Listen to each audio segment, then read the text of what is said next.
ওষুধ ড্রেন আপনার আল কাটা দিচ্ছে কাঁকড়া, এই কাঁকড়াগুলো নিধন করতে হবে। ওষুধ দেওয়া পানি নামে যাচ্ছে নিচে। আর এই যে জলাবদ্ধর কারণে সামান্য একটু জলের জন্য আমাদের এই ডাঙ্গাতে ধান চাষ হয় না, নিচে মাছ চাষও হয় না। তো এই বিষয়টা ক্লিয়ার করব। এই যে মোশাররফ চেয়ারম্যান আমাদের এই জনপ্রতিনিধি হঠাৎ করে উড়ে এসে জুড়ে বসেছে এই বেটা।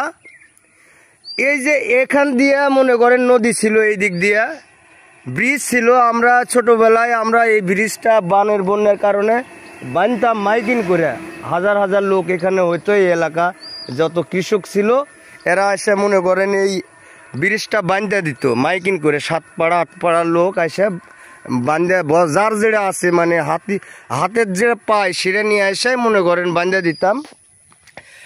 তো এই জিনিসটা এখন তো আর বান বন্যা হয় না। এই বৃষ্টির পানি আমার নামার জায়গা নাই। এই যে দিঘিগুলো আছে, এই দিঘি যারা তত্ত্বাবধানে আছে বর্তমান, আপনাদেরকে অনুরোধ করা হইলো এই দিঘি দিয়ে পানি নামার ব্যবস্থা করেন। প্রত্যেকটা পাড়ি কাটা চুং বা যে কোনো একটা ব্যবস্থা করে পানি নামার ব্যবস্থা করে দেন, না হলে আমরা মশমাইল সিআরডি টিম ব্যবস্থা নিব। আপনাদের মাছ চাষ বন্ধ করে আপাতত পানি নামার ব্যবস্থা করব। হয় বোলডোজার নিয়ে আসা ঢোসায় নামায় দিব, না হলে আপনারা ব্যবস্থা করবেন। এই কথা বললাম। আর আমাদের নারকেল ডাঙ্গার এই যে নারকেল গাছ, এই যে নারকেল গাছ আমার বন্ধু এই যে দেখিচ্ছে নিচে, আমি যেতে পারবো না। এই যে দেখতে পাচ্ছেন বন্ধু, হাই দাও।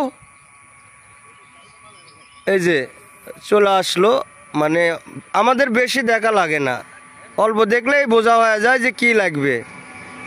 এই যে পাউরুটির দোকানদার এই নারকেলের গাছগুলো এই যে সাফ করে দিছে। আর এই যে ছাগলে মনে করেন খায়া লিচ্ছে হলো এই আগামাতা। যে বেটা আর কি এই যে ঘাস গুনেন কাট পেরে আসবে, তার আগে মার হবে তারপরে কথা। এর আগে নিষেধ করেছি যে এই ঘাস গুনেন কাটেন না, এখানে আসেন না, ছাগল টাগল দিয়েন না। তারপরেও এই মাথায় ওই মাথায় ছাগল দিচ্ছে।